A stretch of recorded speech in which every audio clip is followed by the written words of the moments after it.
Okay, geometry. Lesson 1.2. Finally, we're going to get into the foundations of geometry. I love this lesson, mostly because, man, I've taught this lesson so many times, but the first thing that we need to talk about is definitions. So, for something to be a definition, it needs to be accurate, understandable, reversible, concise, which means small, and objective, which means that you need to take away emotional words, figures of speech, and limitations of time and space. Now, why do I love this? Because geometry is full of things that can't be defined. And there are 3 undefined terms in geometry. Okay? So when we think about geometry, there are 3 things immediately that you're like, I cannot write a definition for this. I'm going to do my darndest. It's just not going to be a true definition because it doesn't meet the criteria. The first undefined term is the word point. And you might be thinking to yourself, yeah, Mr. H, I can make a point. I can just put a little dot there. Yeah. A point, and I'm not trying to be like Dr. Seuss, but is a place, a place in space. Plain and simple. It's a place in space. And you might be saying, what do you mean by space? Well, yeah, that's the problem. We can't really define point. So here's an example. When I show a point, I can put the point in a capital letter. That's point A. But I could probably fit an infinite number of points right there on point A that will never overlap. And you might be saying, what? Yeah, it doesn't make sense. That's why these are undefined terms. You have to kind of wrap your mind around saying, okay, I don't quite understand it, but I'm going to see what happens with it. Okay? You've got to have faith in me as a teacher that I'm going to be able to make this make sense. So, B. Come on, Mr. H, what are you doing here? I saw A, I put B. The second undefined term is the word line. A line is a collection of points.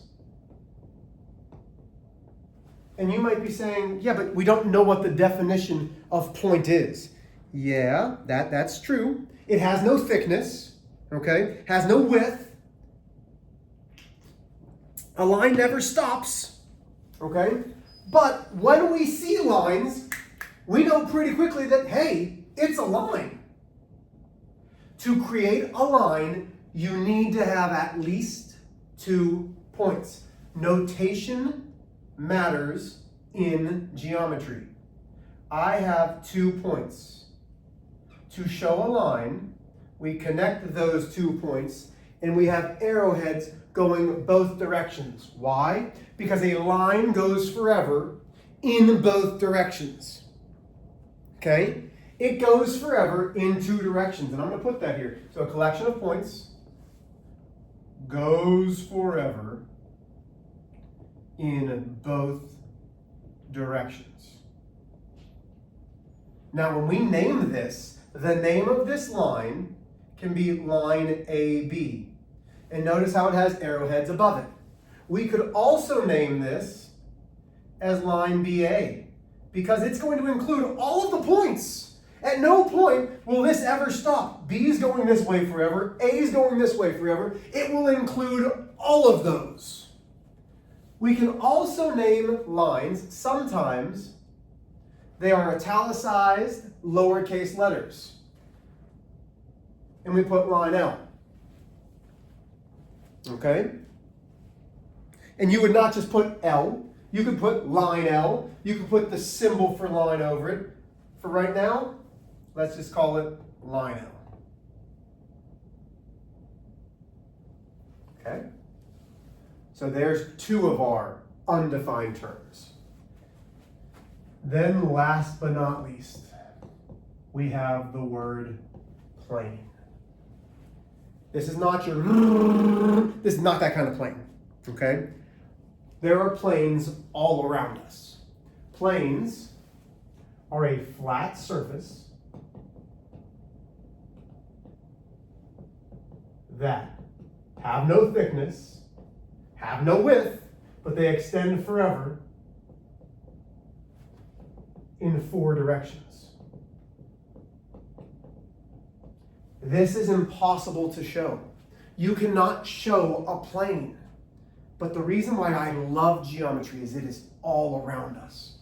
The front wall that I'm writing on is a plane. It is a flat surface. Even though it stops at the ceiling, I can imagine it going forever and ever and ever and ever and ever and ever up. It goes down, it goes left, it goes right. It's a flat surface that extends forever in all of those directions.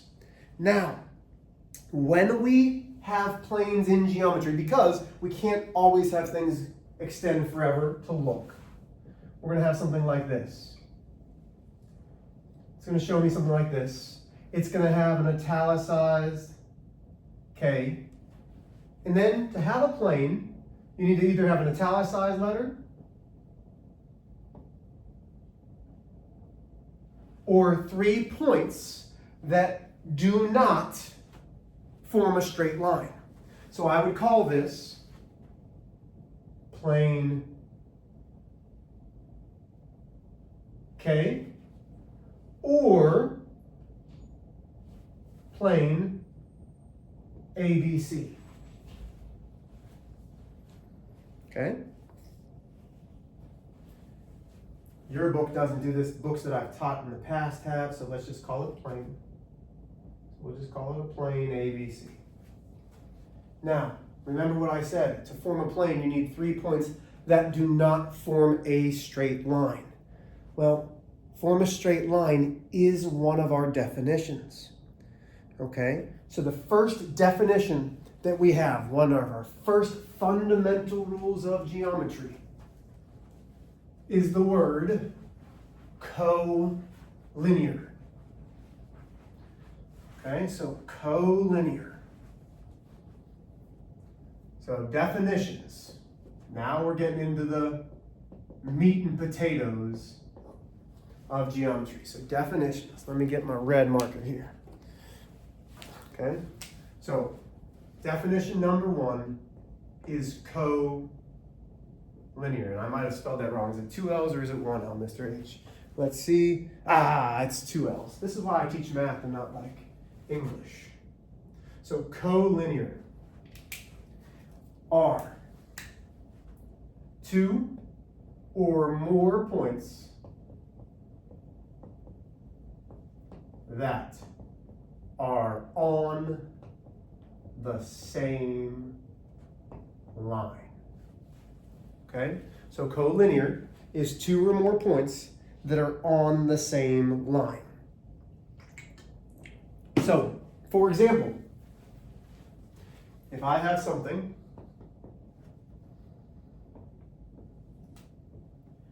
I have A, B, C, D. I can say A, B, C, and D are collinear because those are all on the same line. To name this line, I have a lot of choices. I could name this line AB. I could name this line AC. I could name this line AD. Because AB, with these notations, means it goes forever. It doesn't stop at B, it goes forever. Same thing with AC, it goes forever, which intersects with D. They go forever. There's more. I'd like you to think about a couple others. Okay? So, collinear means that they are on the same line. But then we also have the opposite, because it's important to know the opposite sometimes. I'll get that in a second. We have non-collinear. Okay, 2 points that are what? Well, do not lie on the same line.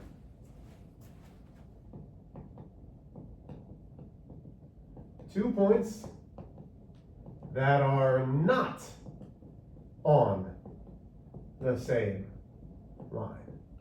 So if I had something like this, I have A, I have B. I have D, I have E, and then right in the middle I have C. I could say A and E are non-collinear. Because even though I could connect them, right now they're on different lines. Those are not on the same line, therefore they are non-collinear. Collinear and non-collinear, going to be important. With that same example, we have definition number 3, which are called concurrent lines. Let's make sure I spelled that correctly. Come on, Mr. H. Did you spell it correctly? Heck yeah, I did. These are lines that intersect at the same point. So, line AB, line ED intersect at C. Well, let's add one more, because I'm going to use this example over here. So let's say we have line F, line G. I can say line AB, line DE, and line FG are all concurrent lines at point C. They're all intersecting at point C. Okay? Whew, trust me, we've got a lot of definitions that we've got to get through today. Does that mean that I'm not going to teach you in class? No, absolutely not. I'm going to teach you in class, but it's important that we know them before. That way you have an understanding, because you're going to have like a little scavenger hunt in class. Okay. Take a deep breath. We've got 4 more to do. Wait, 4? Yep, 4 more. Okay. Definition number 4 is coplanar points. These are points on the same plane. And you might say, wait a minute. How are there points that are not on the same plane? Well, think about it, y'all. This wall right here is a plane. The ceiling is also a plane. If a point's right here, let's call this point B, and there's a light bulb up on my ceiling, that's point D. Point B and point D are not on the same planes. Those are non-coplanar points. But point B, point C, point L, all of those are coplanar. They are on the same plane. Okay, now, Mr. H, I need something easy. I'd love to give you something easy. Watch this. Coplanar lines. Hot dog, hot diggity dog. If I know what coplanar points are, I'm pretty smart. Y'all are pretty smart. You can probably put these together. Coplanar points on the same plane. Coplanar lines mean lines on the same plane. Now notice how I did non-collinear points. We have non-coplanar points, but I don't need to tell you that. Non-coplanar lines, again, there are lines that are not on the same plane, which is fine. Okay, now we get to my 2 favorite definitions. One we're going to use all the time, one that you're going to use very infrequently. So first, we're going to talk about parallel lines. Parallel, which has a notation of 2 straight lines that look like a crooked 11. So parallel lines. I have this red marker in my hand, I just stopped using it. Parallel lines. Lines that are coplanar. So that means they have to be in the same plane. Okay? Lines that are coplanar that do not intersect. Ever. They never, ever intersect. So an example of this, here's a plane. Here's A, here's B. Here's C, here's D. I can say those are parallel. There's a couple different ways that I can show that these are parallel. I can say line AB is parallel to line CD. Or you might be given a notation on these lines that look like an arrowhead in the middle. Those arrowheads mean that those are parallel. They could extend forever and never intersect. Last definition. So number 7 for the day. A lot of definitions. Geometry starts slow because there's a lot that you need to know up front. Last but not least, which is a fun word to say, skew lines. Skew lines. Again, I like it. I don't know why. Skew lines.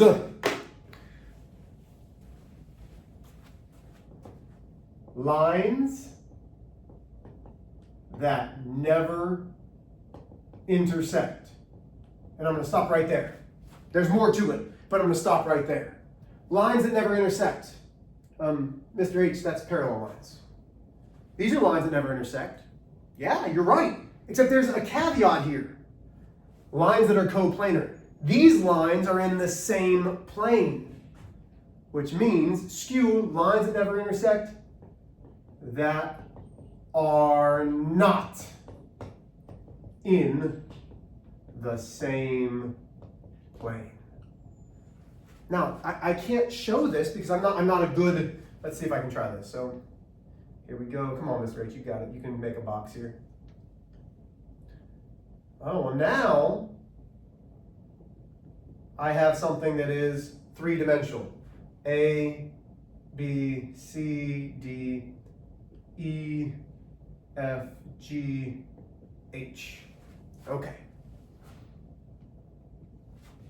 Line.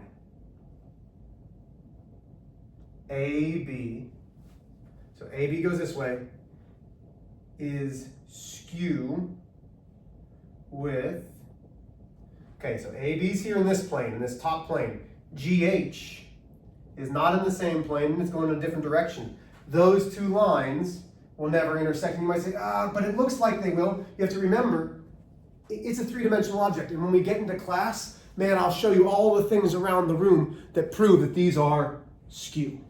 Okay? These are the definitions. Man, this is a long video. This is an 18-minute video talking about definitions. Guys, you need to know all of the definitions for geometry. They're going to be crucial. Y'all, I love you, kiddos. Have a wonderful, safe day.